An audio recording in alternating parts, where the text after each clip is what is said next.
La historia que se repite entre China y Taiwán. El tema se lo habíamos adelantado, ya mismo estamos compartiendo un informe especial. Se renueva el temor por parte de Taiwán, una posible invasión. Mientras tanto, duro cruce entre los mandatarios de Estados Unidos y de China. Ya analizamos el tema.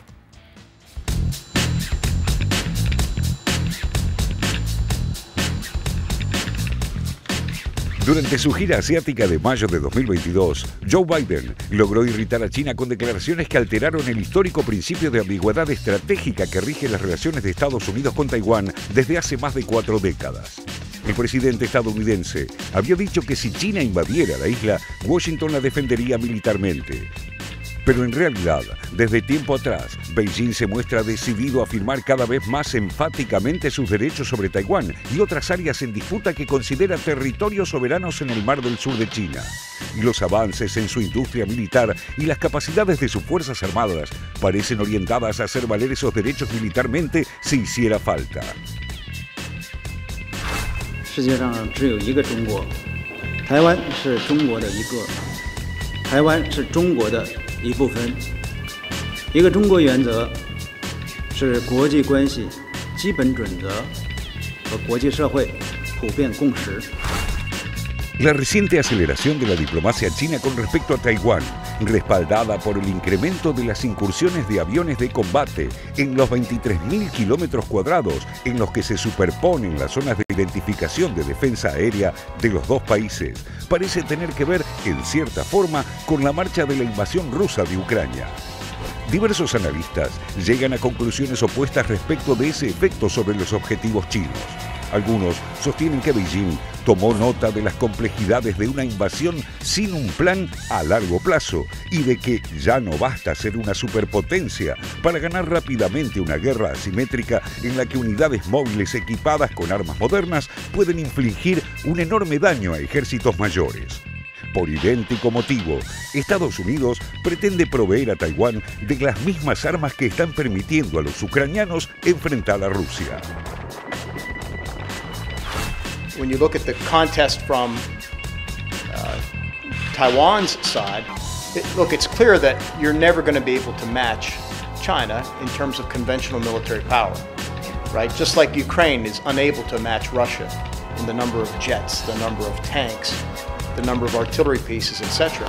And so I think that's why, the United States is pushing for an asymmetric approach and making sure that the right things are procured to support that approach.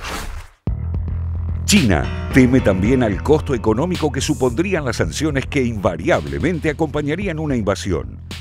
Otros observadores creen, por el contrario, que China podría estar aproximándose al momento de tomar la decisión de invadir Taiwán, sobre todo mientras Estados Unidos concentra su atención en Europa. El director de la CIA, William Burns, afirma que si bien la probabilidad de que China intente una invasión militar de Taiwán se incrementó, la guerra de Ucrania la obligó a repensar cómo y cuándo podría tener éxito una operación así.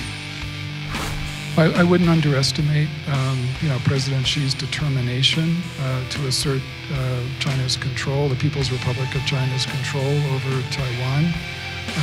I think he's determined to ensure that his military has the capability to undertake such an action should he decide to move in that direction. I think the risks of that become higher, it seems to us, the further into this decade that you get. Un eventual conflicto militar en el estrecho de Taiwán podría ser más dañino para las cadenas de suministros globales que la guerra de Ucrania, teniendo en cuenta que, por ejemplo, Taiwán maneja el 64% del total del mercado de semiconductores y que la mayoría de las multinacionales terceriza su producción en China. Beijing acusa periódicamente a Washington de alentar a los sectores independentistas taiwaneses y aunque no descarta el uso de la fuerza, afirma que busca la reunificación por la vía pacífica. Mientras tanto, en respuesta a las tensiones crecientes, el gobierno taiwanés entrena a sus ciudadanos con ejercicios de defensa civil. 我们不断地提升自我的战力，希望我们有一天真的碰到状况以后，我们有自卫，我们有抢救的能力，作为在后勤的支援上，能够来让国家更安全，让我们因为不断的演练，国家安全、安心跟安定。 La línea roja china sigue siendo por ahora la de siempre. Cualquier intento de cambiar el actual statu quo de Taiwán hacia una declaración de independencia. Por eso, recela de las visitas de alto perfil como la que planea realizar la presidenta de la Cámara de Representantes de Estados Unidos, Nancy Pelosi. 如果美方一意孤行，中方必将采取坚决有力措施，坚定捍卫国家主权和领土完整。由此造成的一切后果，必须完全由美方负责。 Por su parte, los taiwaneses tampoco quieren alterar el statu quo vigente. Según una encuesta de la Universidad Nacional de Chengchi, solo el 1,3% desea la reunificación con China, en tanto apenas un 5,1% desea la independencia inmediata. En el medio, un 28% de los encuestados prefiere que las cosas sigan como están y otro 28% que el estatus de la isla se decida en el largo plazo. Lo que está claro es que el diferendo de Taiwán es otro de los focos globales donde se dirime la competencia estratégica entre China y los Estados Unidos. Y allí los tres protagonistas de esta historia, ¿no? China, Taiwán y los Estados Unidos. Eber, a ver, ¿por dónde empezamos? Hay tanto para hablar y tanto para analizar sobre esta situación que se va recrudeciendo con el paso de los días, pero que es una vieja historia, esta es la realidad. Así es una historia antigua, es una historia que reaparece con fuerza en estos días y en estos momentos porque se articula con el conflicto también que se está viviendo en Europa a partir de la guerra en Ucrania y de cómo se han tensado las relaciones a nivel global.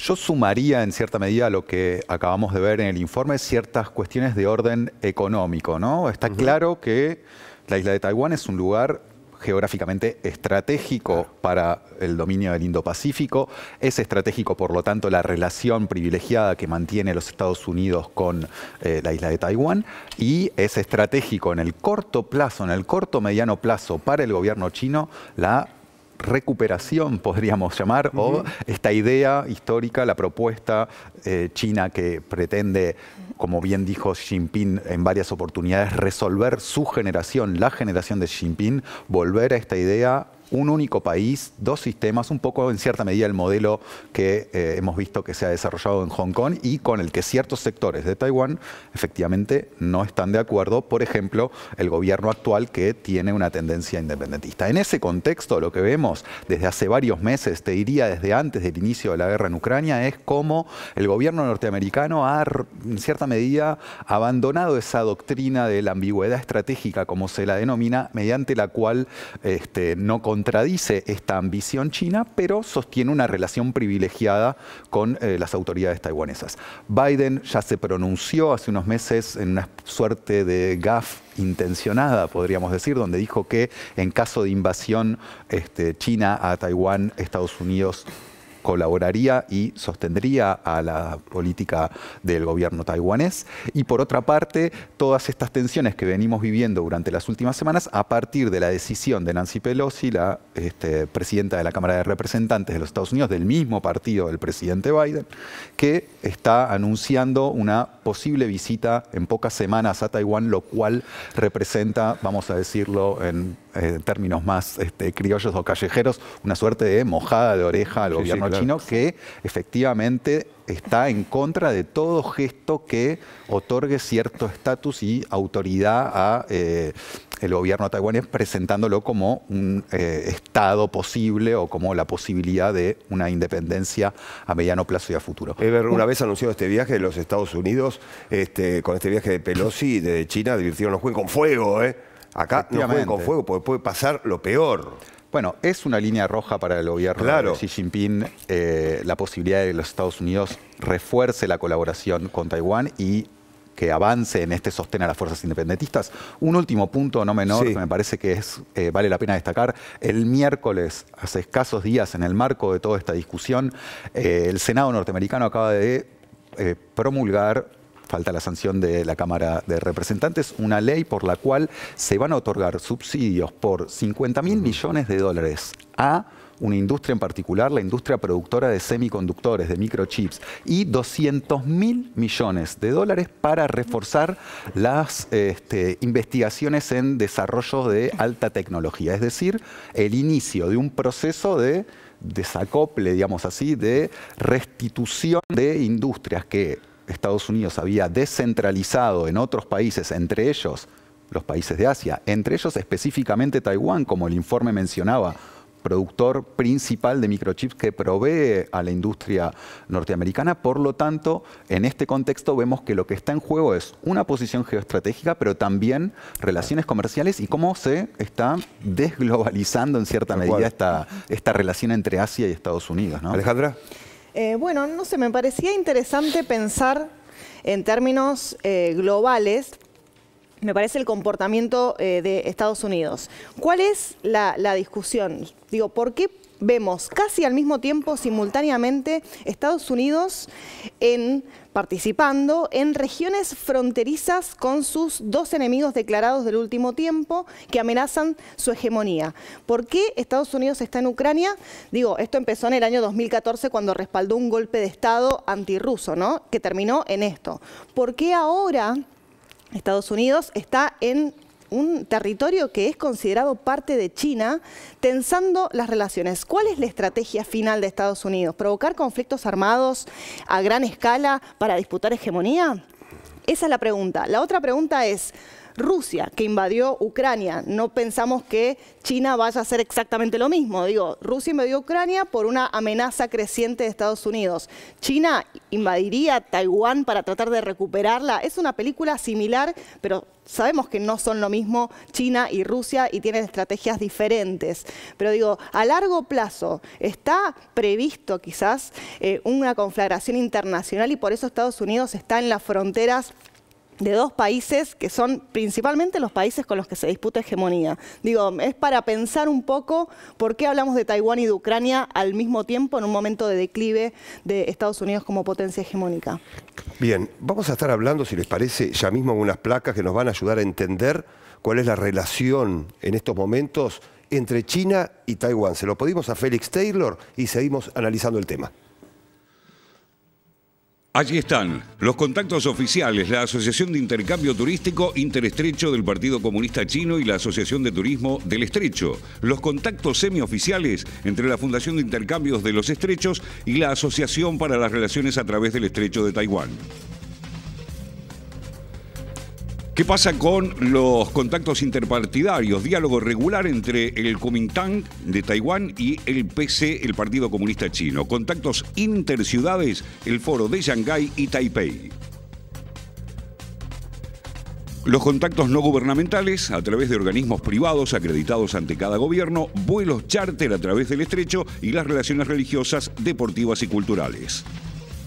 Las exportaciones de Taiwán a China ascendieron en el 2021 a 189.000 millones de dólares. Las importaciones desde China a Taiwán, también en el 2021, ascienden a 84.000 millones de dólares y al menos 400.000 taiwaneses trabajan en China.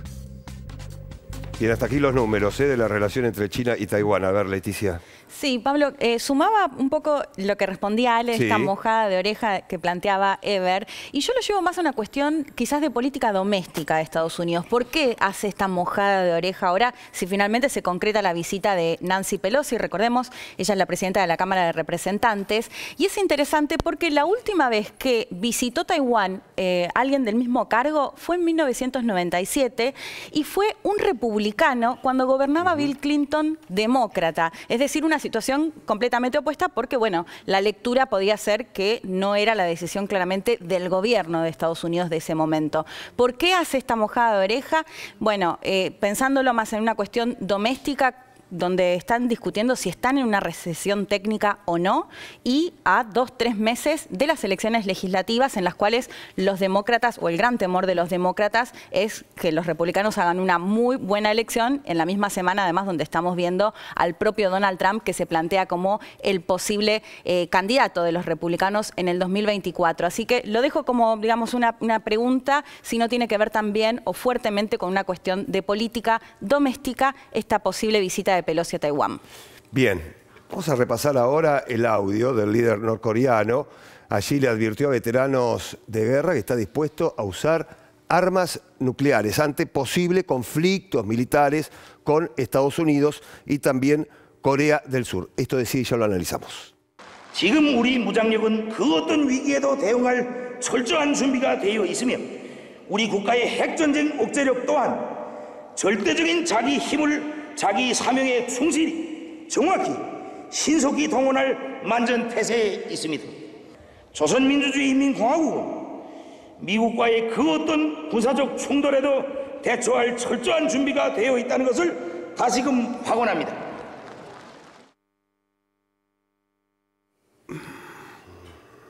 Bueno, conflictos en todo el mundo, ¿eh? Se suma este también. Sí, que también es de vieja data, sí, pero se recrudece.